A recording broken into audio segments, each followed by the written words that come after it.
Hi everyone, my name is Eva Joy Casa, and my topic for today is about the generic types of social issue. A social issue is a problem that affects many people within a society. It is a group of common problems in a present-day society and ones that many people strive to solve. The generic types of social issue are social stratification. In the Philippines, social stratification is very noticeable. The influence of government officials is more noticeable in the public today.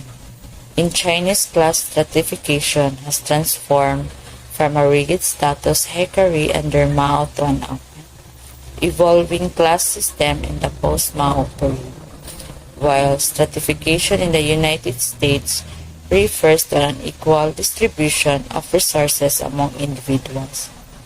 Global stratification refers to this unequal distribution among nations. Second, economic issue. Economic issues include high levels of inequality, which dampens the positive impacts of economic expansion. In 2007, in Germany, 1 in 6 children were poor. War also plays an important role in disturbing the economic status of a country by using money that was intended for welfare. Economic issue in the Philippines: high inflation during crisis period, high levels of population growth, high and persistent levels of inequality, incomes and assets, which dampen the positive impacts of economic expansion. The third is social disorganization. Social disorganization, so-called problem neighborhoods, exist in many countries. Problem neighborhoods have a high dropout rate from secondary school and a low probability of going to college. The theory suggests that youths from disadvantaged neighborhoods participate in a subculture which approves of delinquency. Abuse of alcohol and drugs is common in these neighborhoods. Imagine living in a community where people constantly move in and out, resulting in lack of relationship formed within the community.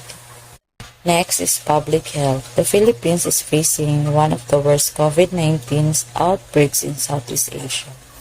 The World Health Organization has an acute interest in combating infectious disease outbreaks by minimizing their geographic and numerical spread. Other conditions for which there is not yet a cure, such as dementia, can be viewed as a public health concern in the long run. Next is the age discrimination.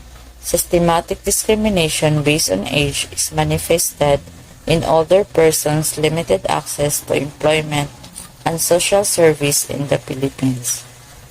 The less age bias in the world can be found in Japan, China, Korea, India, and Brazil.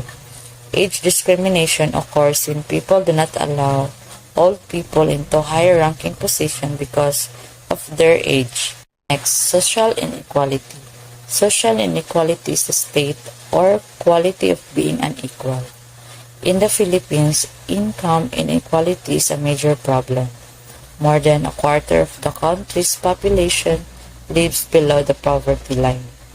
The Philippines has one of the highest rates of income inequality in the world.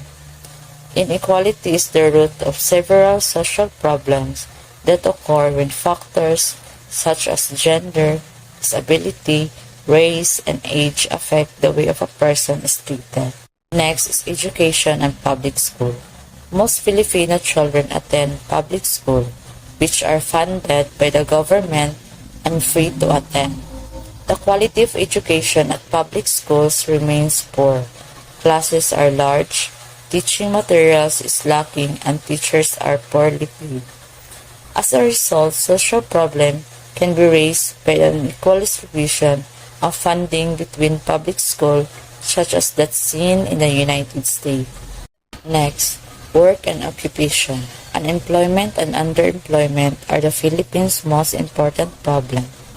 Social problems in the workplace include occupational stress, theft, sexual harassment, wage inequality, gender inequality, racial inequality, healthcare disparities, and many more.